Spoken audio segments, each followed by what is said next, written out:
Hablado mucho en este año, que es, bueno, los cargos allí en la Comisión Técnico Mixta de Salto. ¿Qué ha pasado luego de aquella resolución tras la interpelación a la ministra de Economía, al canciller de la República, que exhortaba, que pedía, que solicitaba, pues veremos cuál es el término correcto que se puede aplicar, la renuncia de todos estos cargos de contratación directa en determinado plazo? Eso, dice la oposición, no ha sucedido. Ponen nuevamente la mirada allí. Hay, dicen, un incumplimiento de parte del Poder Ejecutivo respecto a lo que se resolvió en la Cámara de Diputados. Y aquí está con nosotros Nicolás Viera, diputado del Frente Amplio, a quien le damos la bienvenida. Muchas gracias por acompañarnos. Bueno, buenas tardes. Ayer fue una instancia que trajo algunas novedades en este tema. Estuvo en el Parlamento el canciller de la República, Omar Paganini. Bueno, ¿cuáles fueron las novedades? Y concretamente sitúenos en cuál es la visión del momento en el que estamos según el Frente Amplio. Bueno, nosotros convocamos al canciller Bustillo, vale recordar, Claro, sí. porque bueno, era el canciller a quien habíamos interpelado junto con la ministra Azucena Arbeleche y en realidad queríamos saber cuál era el grado de avance que había tenido aquella resolución del Parlamento que establecía básicamente 3 elementos, que ahora los voy a comentar. Entonces, cuando renunció Bustillo se nos atrasó el tiempo y por esa razón es que resolvimos con la comisión avanzar sobre la convocatoria del nuevo ministro. Los 3 puntos neurálgicos, digamos, de una resolución, una moción del Parlamento bastante larga, pero los 3 puntos tenían que ver, uno, con solicitar la renuncia de todos los cargos designados de manera directa, especialmente aquellos que además tenían el rol de ediles departamentales en Salto. En ese caso eran 36 cargos de los que hablamos. Bien, 36 cargos. Después, la otra parte, esa moción ese punto fue votado prácticamente por unanimidad de los componentes de la Cámara, al menos la unanimidad de los partidos. Después teníamos el asunto de solicitar la renuncia o que el presidente de la República destituyera a los 3 delegados políticos ante la Comisión Técnica Mixta de Salto Grande. Y el tercer aspecto, solicitar una auditoría de gestión. Esos 2 puntos, los 2 finales, fueron votados por el Frente Amplio y por Cabildo Abierto. Se logró la mayoría para introducirla en esa declaración. Por esa razón es que le pedimos al señor ministro que nos diera su opinión oficial del grado de avance que habían tenido al menos esos 3 aspectos y sumamos algún tema más que nos pareció también trascendente respecto de este asunto. Bien, ¿y cuáles fueron las respuestas ante lo que ustedes están señalando? Bueno, los puntos que se aprobaron en su momento, algunos con unanimidades incluso, respecto a lo que está pasando hoy. ¿Cuántos de esos 36 cargos renunciaron o no renunciaron? De los 36 cargos, sí, hay 7 que renunciaron.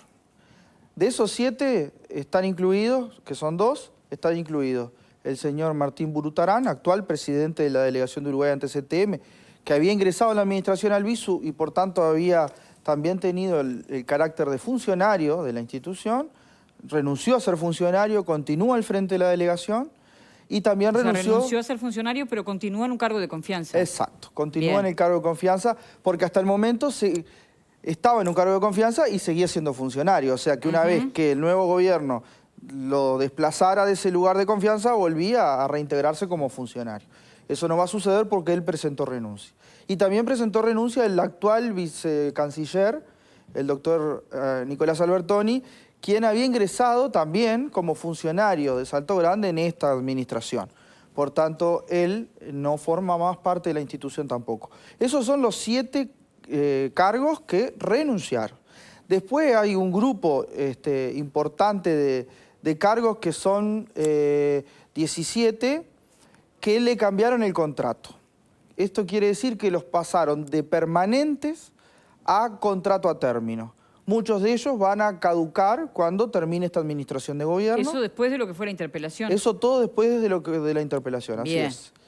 Y hay algunos cargos, también dentro de esos 17, que el gobierno puso una cláusula en el contrato que establece que se puede ser rescindido ese contrato por sola voluntad de la Comisión Técnica Mixta de Salto Grande.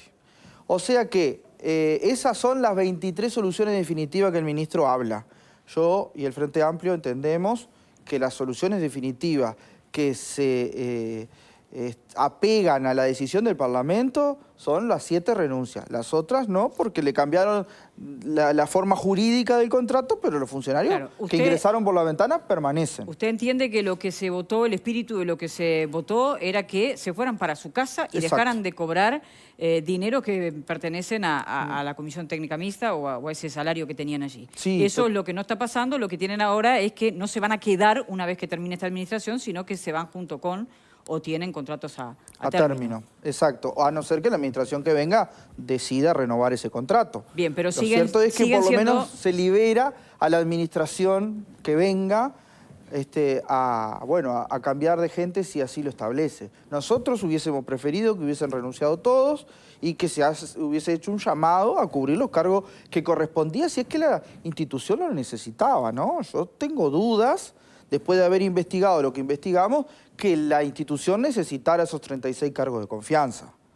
Además, se suma un elemento que no es menor, para mí es lo más grave de todo lo que ocurrió ayer con el ministro, es que, como ustedes habrán visto, circuló en las redes sociales una información de una nueva pauta salarial para los trabajadores de Salto Grande, que se le da un incremento a partir del 1 de enero, escalonado, pero que termina siendo de un 4% por encima del IPC. Esa resolución que tomó la delegación de Uruguay y que la trasladó a la Comisión Técnica Mixta, la hizo de espalda al Poder Ejecutivo. La hizo de espalda al Presidente de la República y al Ministro de Relaciones Exteriores. Y el Ministro de Relaciones Exteriores ayer fue muy claro en que esas pautas salariales no están ajustadas con los lineamientos del gobierno.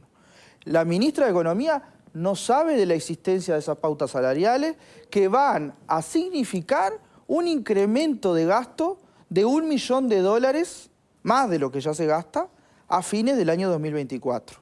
Con el agravante de que hace algunas semanas hubo la gente que se encarga de la administración de Salto Grande, de la delegación de Uruguay, tuvo que hacer varias maniobras para que se pudiera llegar con los recursos a pagar el salario del mes de diciembre. O sea que imaginemos quién se va a hacer cargo de ese aumento salarial que el gobierno uruguayo lo desconoce en el contexto en el que estamos. Sí, recordemos que allí hay una jurisdicción internacional que es distinta a lo que puede ser otra repartición estatal, por eso se puede dar esa posibilidad que usted dice de que ellos mismos se hayan votado ese incremento de salario por fuera de lo que son las pautas generales de los funcionarios públicos. Sí. ¿Y quién paga eso? ¿De dónde salen los recursos? Ese es el problema. El asunto... A ver. Espere un poquito. Bueno, espere que está pidiendo acá la palabra Conrado. A ver, ¿quién paga todo esto?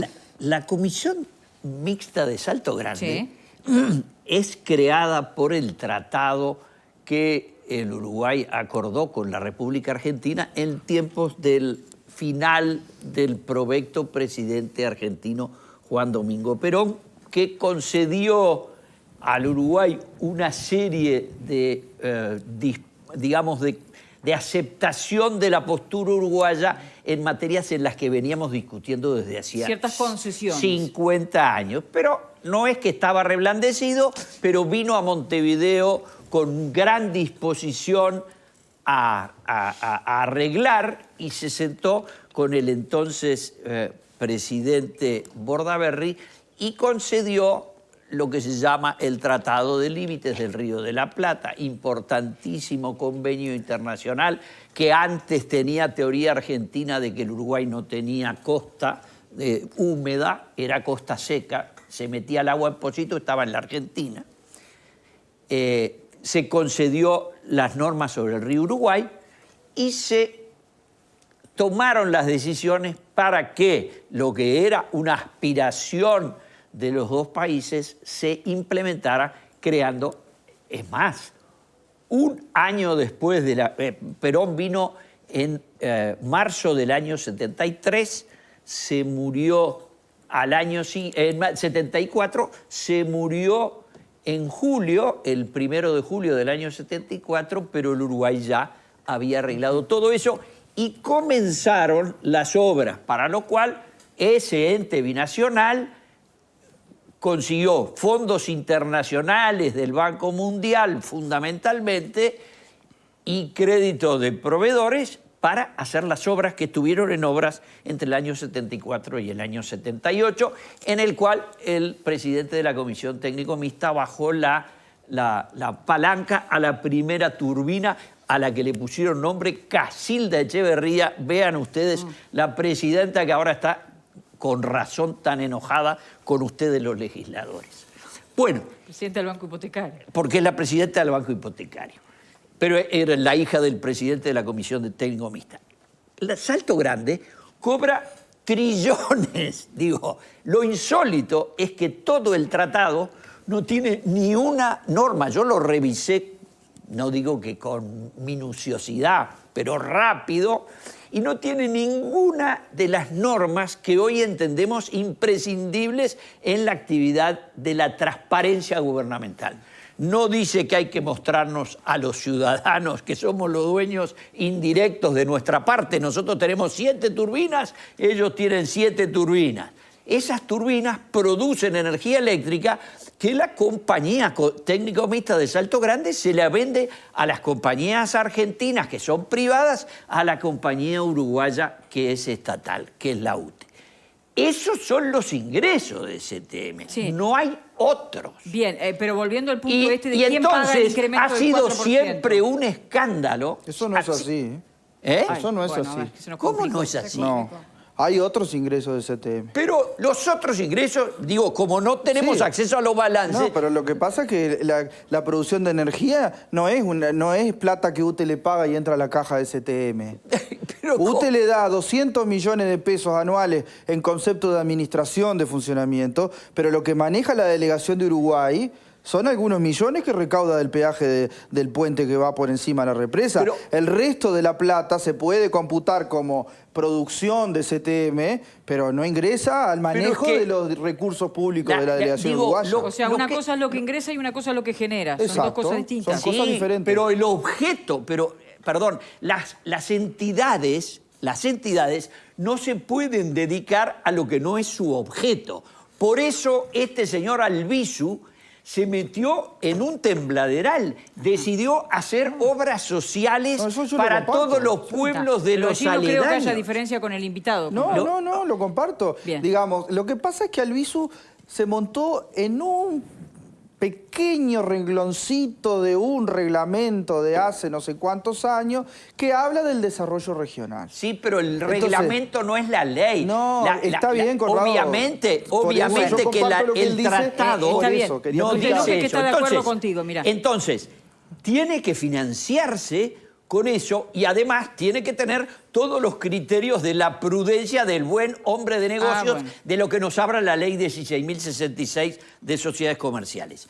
Este lugar de la administración pública binacional no aplica ninguna regla, porque como los socios son del otro lado y les es aplicable el llamado principio de Jorge Valle sobre buena actuación de administración, entonces los uruguayos se contagian, contratan a mansalva, hacen obras de desarrollo regional y se meten en un tembladeral. Ahora, diputado, el Parlamento no tiene lamentablemente nada para hacer con respecto a esto, salvo censurar al ministro, porque repasé los 20 objetos de las funciones que tiene la Asamblea General, y no es la Cámara de Diputados, la Asamblea General, según el artículo 83, 86 al 87 de la Constitución, y no hay ninguno que le dé líneas de política a un ministro. O lo saca y lo echa o lo acepta. Eso es la Constitución del Uruguay. Ustedes acaban de inventar porque quedó muy bien. Yo aplaudí, qué linda declaración, que echen a todos. Yo quiero que los echen a todos, por supuesto que quiero que echen a todos, pero que los echen a todos no es una facultad de la Cámara de Diputados, ni ahí de la Asamblea General. Queda clara tu postura. Jurídicamente, Conrado tiene razón. Sí.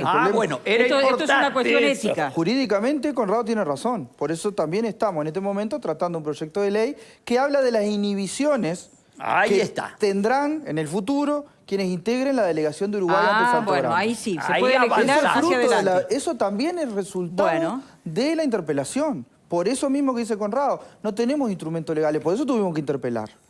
Pero ¿qué pasa? Esto se hubiese resuelto antes. El pecado original está en el momento que Albizu decide contratar de manera directa a punteros políticos de él para hacer campaña electoral en Salto, pagándole un sueldón. Una vergüenza. Bueno, ¿no? Un sueldón. vamos Ahí es el a problema. otros panelistas. Alfredo. Sí, es una vergüenza, ¿no? No es la primera vez que pasa este tipo de cosas. El tema del clientelismo y del uso del Estado para hacer política partidaria es una cosa que se repite con excesiva frecuencia. Me parece que yo creo que por un tema de ética el gobierno tendría que decirle, señores, renuncien y afuera y bailando, porque capaz quedan pegados. ¿Tá? Porque quedó pegado el presidente cuando dijo que Albizu era un excelente gestor. Es decir, el presidente tiene un problema de amistad que a veces confunde la amistad o el afecto que pueda tener con alguna gente con la idoneidad o la actitud para llevar adelante una función pública. Varias veces ha hablado bien de alguna gente y después ha metido la pata a esa gente hasta el cuadril. Y Albizu, que es uno de ellos, ¿no? Bueno, Albizu ya se fue. Sí, pero dejaron a este otro. Y el suplente, que en definitiva es bárbaro, renuncia al cargo de empleado, pero no renuncia a la dirección. ¿Quién es el que firma el convenio del 4%? ¿Es el presidente? Sí, Burutarán. Entonces, por ¿Qué favor. persona de confianza? El señor ese es como si tuviera Albizu, es la mano derecha de Albizu, es lo mismo. Entonces, me parece que lo que tiene que hacer el gobierno, o el Partido Nacional, ahí es el partido, exigirle a los blancos que están ahí. No solo el Partido Nacional, también lo integra el Partido Colorado. Bueno, pero el Partido Colorado es tan chiquito. Sí, pero tan chiquito. El grueso es el Partido Nacional. Alfredo, ¿cuántos metió por la ventana también? No, me imagino que sí. Es decir, el amigo Coutinho es experto también en colocar gente. ¿Tá? Entonces yo creo que lo que el partido tiene que tomar cartas en el asunto y, señores, por favor, depuremos, ¿tá? Porque hace daño, no a sí mismo solamente, hace daño a la política. Y creo que esa es la cosa. Bien, no está bien. No está planteado esto sobre la mesa, según lo que dice usted que dijo el ministro ayer en el Parlamento. No, eso llama la atención también, porque ¿qué sucede? El ministro lo que nos dijo claramente fue, con la renuncia de Albizu se resolvió la responsabilidad política. Ahí está.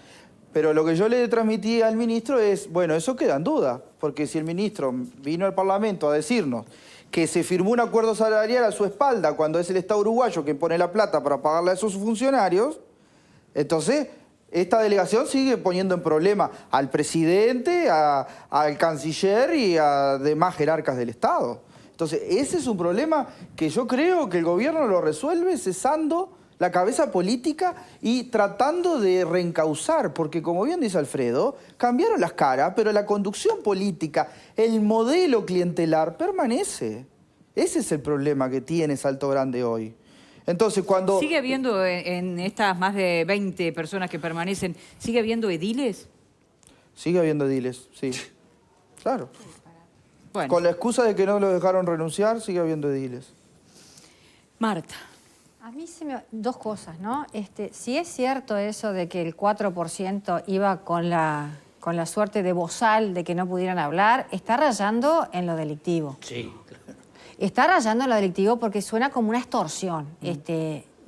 A mí lo que siempre me llama la atención, y no es la primera vez que lo comento, es si el señor Albizu actuó tan contrario a derecho, ¿por qué nunca se lo llama responsabilidad a nivel personal? Por lo que dice Conrado.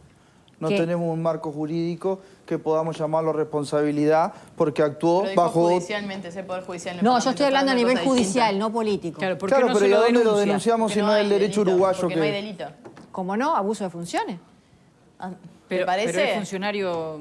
Yo creo que puede haber delito. ¿Te parece con el marco jurídico que tiene...? Ahora voy. Pero yo voy a nivel, ¿Te parece no, voy a abuso de nivel personal, porque acá, a ver, acá se llenó todo el mundo la boca diciendo que fulano hizo tal cosa, que Mengano hizo tal... Bueno, pero ¿por qué no se lo llama responsabilidad a nivel judicial? No política, judicial. Más allá que entiendo que sí, que si acá quieren limpiar la situación, está bien, hay derechos adquiridos de los funcionarios, pero a nivel partidario, si son cargos de confianza, los pueden llamar y decir, vení, fulanito, mirá, limpiemos esto porque nos estás enchastrando a todos. Sí, Marta, pero ahí hay un problema. Yo no es por salvar a la coalición, por supuesto que se maneje como No, pueda. claro. Pero hay un problema. Por ejemplo, Agustina Escanellas, que es la diputada suplente del diputado Colorado Salto, decidió renunciar a su sector político y quedarse con el cargo. Y legalmente lo puede hacer. No, está bien. Sí, está bien, pero hay otros que no. Entonces, No, ¿por qué a por esos supuesto. otros no? Depende de cada persona. Por eso a esos otros no. El tema Bueno, es ético a ver, y político y, Y no bueno, jurídico. pero está bien, pero tu partido te puede llamar y decirte, mirá, nos estás Obvio, metiendo en un porque es ético y brete, político. da un paso al costado. Bueno, pero justamente en ese sentido hay que separar, como siempre, los tantos. Una cosa es lo jurídico y ético reprochable que puede llegar a ser la cuestión de fondo, otra cosa es lo que tiene que ver con la forma y con la viabilidad jurídica de las herramientas. En cuanto a lo que dice del Parlamento, comparto con Conrado, de Cámara de Diputados. Sin embargo, cuando se dan este tipo de situaciones, yo celebro lo que se está discutiendo ahora de las posibles inhibiciones, que en realidad empezó antes de la interpelación, desde que el hecho sucedió, y de hecho hemos escuchado a varios legisladores de diferentes partidos justamente abordar este tema. ¿Por qué? Porque la problemática todos sabemos que no se origina en este momento. Si bien la herramienta hoy estalla y sale a la opinión pública por lo acontecido y lo que todos sabemos, el marco jurídico binacional es un marco que permite este tipo de situaciones. Yo soy una gran convencida por deformación profesional quizá, pero en esto de generar. Me consta que los reglamentos son muy difíciles de modificar por esta cuestión de la negociación binacional con el otro país, pero... Hay que aprovechar a mi ley. Totalmente. No sé qué... Puede ser. Lo que sí sé es que... la represa. Lo que sí sé es que Vende todo. si no hay una cuestión de uso político de fondo, lo más serio sería justamente sentarse a la misma mesa, más allá de las inhibiciones, generar mecanismos que revean este tipo de reglamentos. Porque, ¿sabés qué? Mientras siga siendo jurídicamente permitido, por más de que se puedan hacer una cantidad de reproches éticos y políticos que se han hecho, mientras jurídicamente sea viable, se va a seguir utilizando. Entonces, si al sistema político le importa que este tipo de instituciones binacionales dejen de tener este tipo de mecanismos, por más de que sabemos que la reforma de los reglamentos va a demorar, porque de hecho no se hizo y recién ahora se está empezando a discutir, y celebro que ahora se esté discutiendo, bueno, generemos justamente qué tipo de vínculo queremos que se genere para que esto no nos siga pasando. Eso es lo serio. Lo otro, si el contrato se termina ahora, si no se termina antes, si en el gobierno del Frente Amplio en realidad era el mecanismo que se usaba y cesaban cuando terminaba el mandato... Todo eso yo creo que contamina la discusión. Que la discusión de fondo es esa. ¿Qué herramienta jurídica tienen este tipo de comisiones para que no nos pase más? Porque tampoco hay que mentirse. Acá siempre decimos hay que analizar las cosas. Bueno, si queremos analizar, vamos a analizar todo lo que pasó y vamos a buscar justamente, bueno, nos pasa esto, ¿cómo hacemos para que no pase más? Viera, ¿hay voluntad política de llegar a acuerdo, por lo menos en las inhibiciones, o ir un poco más allá, como dice Fernanda? ¿O se va a patear para adelante porque también quien asuma el próximo gobierno puede hacer de esto otra vez el mismo uso clientelista? No, yo quiero acotar una cosa que dijo Fernanda, que en la gran mayoría de las cosas estoy de acuerdo. Hay un detalle que para mí no es menor, que hace a la cultura cívica y democrática del Uruguay. Nosotros no estamos hablando, por ejemplo, de la Comisión Administrativa del Río de la Plata. No estamos poniendo mantos de duda sobre cómo funciona. Y yo tengo la respuesta para eso. En ese organismo no solamente hay integrantes con alto perfil técnico, sino que están representados los dos países desde el plano político. Está la oposición y está el oficialismo. Acá en Salto Grande no hay oposición. ¿Pero el marco jurídico es el mismo? O sea, en la Comisión del Río de la Es el Plata se mismo, podrían hacer... lo que no maneja tanta plata, pero es el mismo. Pero allí entonces tenemos un problema. O sea, Es la usted está voluntad diciendo... política, lo que ella decía, separar lo político y ético de lo jurídico. Pero entonces el problema en Salto Grande es que no hay representación de la oposición. No, no es el problema. Ah. Lo que digo es, por lo menos me dejo la duda de un supuesto de que si hubiese existido contralor político como sí existió en las gestiones anteriores, quizás no estábamos en este lío. Porque acá nadie controla. Los cuatro integrantes... Es un tema de controles, no es un tema de los acuerdos. 3 integrantes de la delegación de Uruguay, 2 son de Aire Fresco y 1 del Partido Colorado.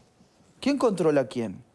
No hay un manejo político de la situación. ¿Y qué pasó durante el gobierno del Frente, los gobiernos del Frente Amplio? Los gobiernos del Frente fue la primera vez que en el directorio de la delegación de Uruguay hubo 3 ingenieros del Frente en el periodo de Mujica. En el periodo anterior hubo un ingeniero, en el último también hubo un ingeniero hidráulico, gente que sabe de lo que está hablando. ¿Y estaba la oposición representada? Estaba la oposición representada. Albizu era Albizu era el representante de la oposición. Entonces, a lo que voy es, nadie está vacunado contra el clientelismo ni contra la corrupción. Yo no me voy a venir a dar cátedra de que el Frente Amplio somos impolutos y no nos pasó en los 15 años de administración. No, lo que digo es, busquemos la salida para que este nivel de escándalo y este nivel de despilfarro no nos siga pasando. Y yendo a tu pregunta, yo creo que hay voluntad política de avanzar. Yo hubiese preferido que antes que empezar a regir el régimen constitucional de que todos los gobernantes tienen que renunciar para hacer campaña, hubiésemos tenido la ley pronta. No fue posible. Entonces ahora vamos a trabajar sobre un proyecto de ley que va a tener un marco jurídico que no va a abarcar a todos, pero por lo menos vamos a empezar con la parte que es designada por el Poder Ejecutivo, que son los 3 delegados de todas las comisiones binacionales, no solamente Salto Grande, para que empiece a regir en el periodo que viene. Y lo vamos a aprobar. Tenemos, yo diría que hasta unanimidades en ese sentido. Y hay aporte de todos los partidos. Pero bueno, tuvimos que estar padeciendo esta crisis que nos sirviera de oportunidad para mejorar en algo. Y bueno, ojalá que lo logremos con éxito. Tenemos poquitos minutos, pero ¿qué fue del punto, por ejemplo, relacionado con las auditorías? ¿Se están haciendo las auditorías? Bueno, el canciller fue muy claro en ese punto.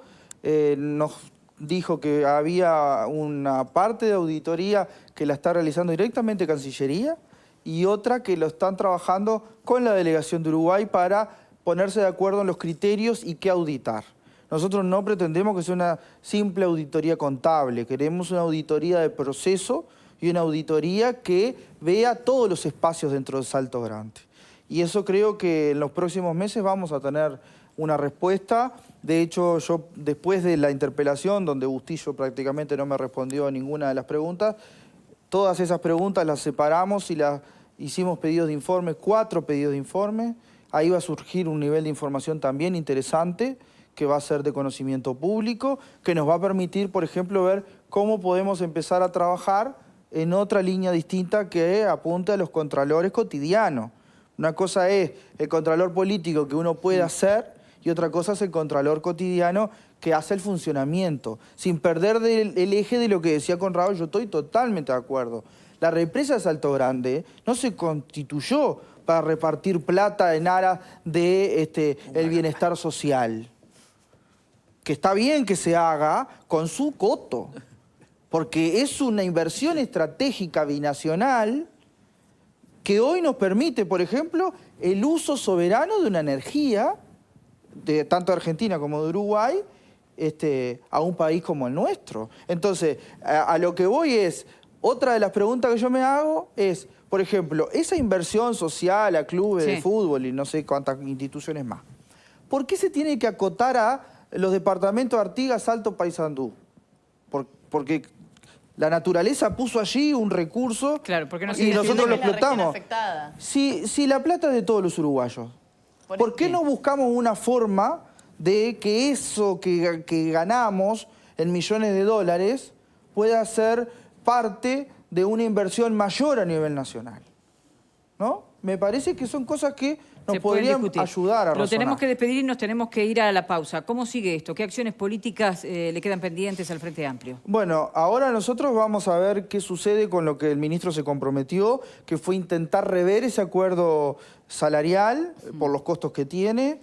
Y bueno, y nosotros esperaremos a los primeros meses. ¿El ministro reconoció que existe una suerte de acuerdo mordaza con los trabajadores?